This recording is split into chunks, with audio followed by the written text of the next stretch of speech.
Right మరో breaking పశ్చిమ గోదావరి జిల్లా ఉండి ప్రస్తుతం వార్తల్లో నిలుస్తోన్న మండలం ఇది. ఎండగండి గ్రామంలో చెక్కపెట్టెలో డెడ్ బాడీ కేసులో ప్రధాన అనుమానితుడు శ్రీధర్ వర్మ గురించిన ఆసక్తికర విషయాలు వెలుగులోకి వస్తూ ఉన్నాయి. ఇన్ని రోజులు తప్పించుకొని తిరుగుతోన్న శ్రీధర్ వర్మను ఎట్టకేలకు పోలీసులు పట్టుకున్నారు. దీంతో విషయాలన్నీ కూడా బయటకు లాగుతూ ఉన్నారు. ముదునూరు రంగరాజు చిన్న కుమార్తె రేవతిని ప్రేమించి పెళ్లి చేసుకున్నాడు శ్రీధర్ వర్మ. ఎప్పటి నుండో అత్తమామల ఆస్తిపై శ్రీధర్ కన్నేశాడు. రంగరాజు పెద్ద కుమార్తె తులసి ఒంటరిగా ఉంటోంది. ఆ మహిళ తులసికి వెళ్లే ఆస్తిని కూడా తనే కాజేయాలని చెప్పి ఈ పక్కా ప్రణాళికను రూపొందించినట్టుగా పోలీసుల ప్రాథమిక ఇన్ఫర్మేషన్ అందుతోంది.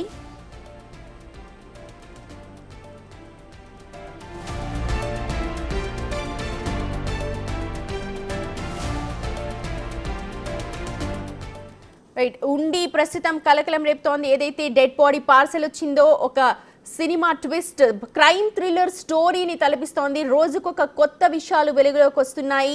ప్రస్తుతం మా ప్రతినిధి సాగర్ ఉన్నారు మరిన్ని అప్డేట్స్ అందించడానికి. లేటెస్ట్ గా పోలీసులు కనుగొన్న విషయాలు ఏంటి సాగర్?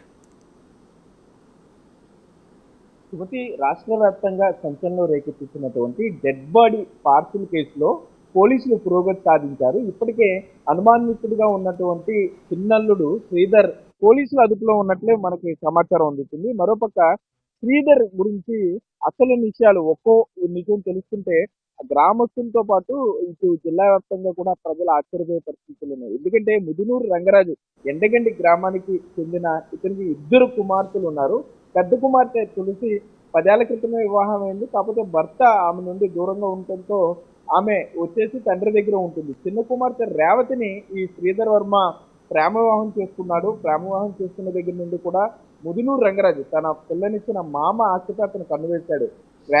తులసి ఎలాగో భర్త నుండి దూరంగా ఉంటుంది కాబట్టి ఆమెకి ఆస్తి వెళ్లకుండా ఉండాలంటే ఆమెను భయపెట్టాలని నిర్ణయించుకున్నాడు. అందులో భాగంగానే ఒక పక్కా క్రిమినల్ ప్రణాళికను ఈ శ్రీధర్ వర్మ రచించడం జరిగింది. తన గ్రామానికి చెందినటువంటి పర్లయ్య కొంత అమాయకంగా ఉండటం, అతన్ని కుటుంబ సభ్యులు ఎవరు పట్టించుకోకపోవటం, గ్రామంలో అతనికి పెద్దగా పేరు లేకపోవటం, ఇవన్నీ కూడా అబ్జర్వ్ చేసి పర్లయ్యను ఒక్కరోజు అత్యంత పాశవికంగా నైలాన్ తాడుతో మెడకు ఉరి బిగించి హత్య చేసినట్లుగా పోలీసులు భావిస్తున్నారు. ఆ మృతదేహాన్ని చెక్కపెట్టెలో పార్సిల్ చేసి మరొక మహిళ సహాయంతో తన మామ రంగరాజు ఇంటికి పార్సిల్ చేశాడు ఈ శ్రీధర్ వర్మ.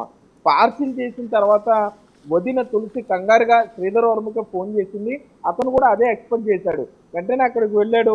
ఈ విషయం బయటికి రాకుండా ఉండాలంటే ఆస్తిని తన పేరున ట్రాన్స్ఫర్ చేయాలంటూ అప్పటికే తన వద్ద రెడీగా ఉంచుకున్నటువంటి ఆస్తి పత్రాలన్నింటినీ కూడా బయటికి తీశాడు. అయితే ఈ వ్యవహారం అంతా తెలిసిన తర్వాత అప్పటికే కంగారులో ఉన్న రంగరాజు కానీ 2 కుమార్తెలు తులసి కానీ ఏం జరుగుతుందో అర్థమయ్యేలోపు కొంత వారికి టైం తీసుకున్నారు. కానీ ఈలోపే చిన్నల్లుడు కొంత కంగారు పెట్టడం, ఆస్తి మొత్తం తన పేరుంటే మృతదేహాన్ని కొంత మాయం చేస్తాను, లేకపోతే ఈ 1,30,00,000 అప్పటికే డిమాండ్ చేస్తున్నారు కాబట్టి ఆ వ్యవహారం అంతా తను చూసుకుంటాను, మీరేం కంగారు పడొద్దు, పోలీసులకు తెలిస్తే కుటుంబం అల్లరవుతుంది, కుటుంబం పరుగు పోతుంది అంటూ కూడా చెప్పుకొచ్చినటువంటి ఈ శ్రీధర్ వర్మ వారిని కొంత మొబిలైజ్ చేయడానికి, వారిని కొంత తప్పుదారి పట్టించడానికి ప్రయత్నించినా కూడా వదిన తులసి కొంత స్పాంటేనియస్ గా ఆలోచించిందనే చెప్పుకోవచ్చు.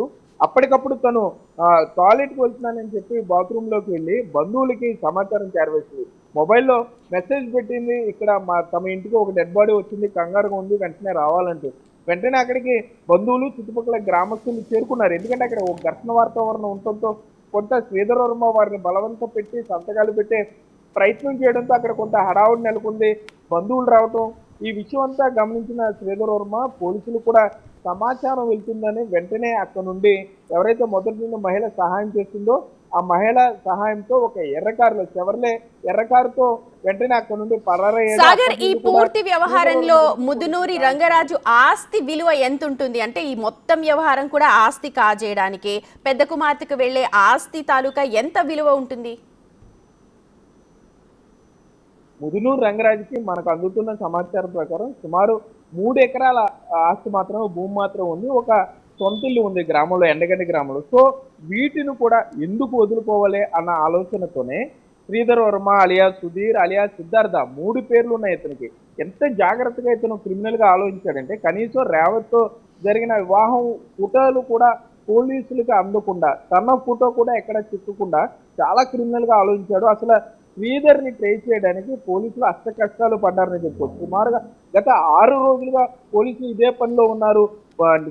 తిండి నిద్ర లేకుండా కూడా బృందాలుగా విడిపోయి శ్రీధర్ని ట్రేస్ చేయడానికి ట్రై చేశారు. మొదట శ్రీధర్ను అనుమానితుల లిస్టులో లేకపోయినప్పటికీ ఎక్కడి నుండో పార్సీలు వచ్చింది, క్షత్రియ సేవా సమితి అన్నారు. సో వీరందరిని వెరిఫై చేసుకుంటూ ఒక్కొక్క తెర తొలగించుకుంటూ వస్తే చివరికి చిన్నల్లుడు శ్రీధర్ వర్మే మిగిలాడు. ఆ 1,30,00,000 డిమాండ్ చేసినటువంటి ఉత్తరంలో కూడా హ్యాండ్ రైటింగ్, ఇటు Sridhar Varma hand writing match అవడంతో మరింత అనుమానం బలపడింది. మరోపక్క అప్పటి వరకు మృతదేహం చెక్కపెట్టే వచ్చిన తర్వాత అప్పటి వరకు అక్కడే ఉన్నటువంటి శ్రీధర్ వర్మ బంధువులు వచ్చిన తర్వాత పరారవడం మరికొంత అనుమానాలకు తావిచ్చిందని చెప్పుకోవచ్చు. ఈ సీసీ కెమెరా మొత్తం వెరిఫై చేసిన తర్వాత పోలీసుల ముందు ఉన్న మొదటి ప్రశ్న సవాలు, అసలు ఈ మృతదేహం ఎవరిది, మృతదేహం ఎక్కడి నుండి వచ్చింది? ఈ ప్రశ్నలన్నిటికీ కూడా బృందాలుగా విడిపోయి జిల్లా ఎస్పీ అద్నాన్ నయీం అస్మి ఒక్కొక్కరికి ఒక్కొక్క టాస్క్ ఇచ్చారనే చెప్పుకోవచ్చు. ఈ బృందాలకి మొదటి బృందానికి ఈ మృతదేహం ఎవరిదో కనుక్కునే పని, రెండో బృందం అసలు మృతదేహం ఎక్కడి నుండి వచ్చింది, సీసీ కెమెరా విజువల్స్ ఎలా తీసుకువచ్చారు, ఇక్కడి వరకు ఎలా ట్రావెల్ చేయించారు, ఎట్లా మోడ్ ఏంటది ట్రాన్స్పోర్ట్ కి సంబంధించి అనేది ఉంటే, మూడో బృందం అసలు ఈ చిన్నల్లుడు శ్రీధర్ వర్మ ఎక్కడికి వెళ్ళిపోయాడు, ఏం చేశారు అనే పనిలో వారు ఉంటే, 4వ బృందం వచ్చేసరికి క్షత్రియ పరిషత్ నుండి మొదట సర్వీస్ రూపంలో ఇవంతా వచ్చినాయని చెప్పారు కాబట్టి సో ఆ బృందం ఆ పనిలో ఉంటే, ఇక 5వ బృందం మొత్తం ఫ్యామిలీకి సంబంధించిన డీటెయిల్స్, పెద్దల్లుడు ఎక్కడికి వెళ్ళిపోయాడు, 10 ఏళ్ల క్రితం జరిగిన గొడవలు ఏంటి, పెద్దల్లుడికి పెద్ద కూతురికి ఉన్న గొడవలు ఏంటి, అట్లాగే చిన్నల్లుడు చిన్న కూతురికి ప్రేమ వివాహం ఏ విధంగా జరిగింది, ఇంటర్ కాస్ట్ మ్యారేజ్ ఏ విధంగా జరిగింది, పక్కా ప్రణాళిక ప్రకారమే ఇంటర్ కాస్ట్ మ్యారేజ్ జరిగిందా, ఇవన్నిటిని కూడా బేస్ చేసుకుని వీళ్ళు విచారణ చేయడం ప్రారంభించారు. సో వీటన్నిటి నేపథ్యంలో 3 రోజుల తర్వాత 72 గంటల తర్వాత ఆ చెక్క పెట్టులో ఉన్న శవం పర్లైదుగా గుర్తించారు. పర్లైదు కూడా స్టోరీ, కుటుంబ సభ్యులంతా కూడా అతన్ని దూరం పెట్టారు, గ్రామంలో అతని జీవితం అతను సాగిస్తూ ఉన్నాడు. సో ఈ క్రైమ్ పార్ట్ మొత్తం మీద శ్రీధర్ వర్మ ఎంత కిరాతకంగా ఆలోచించాడు అనేది అర్థమవుతుంది. కృష్ణా జిల్లా బంతుమిల్లి గ్రామంలో శ్రీధర్ వర్మతో పాటు మరో మహిళను కూడా పోలీసులు అదుపులో తీసుకున్నారు, రాష్ట్ర ప్రాంతంలో విచారణ చేస్తున్నారు. సో మరిన్ని విషయాలు వెలుగులోకి right Sagar, thank you so much. మొత్తానికి క్రైమ్ సస్పెన్స్ థ్రిల్లర్ స్టోరీని తలపిస్తోంది ఉండిలోని పార్సెల్ శవానికి సంబంధించిన ఇన్సిడెంట్.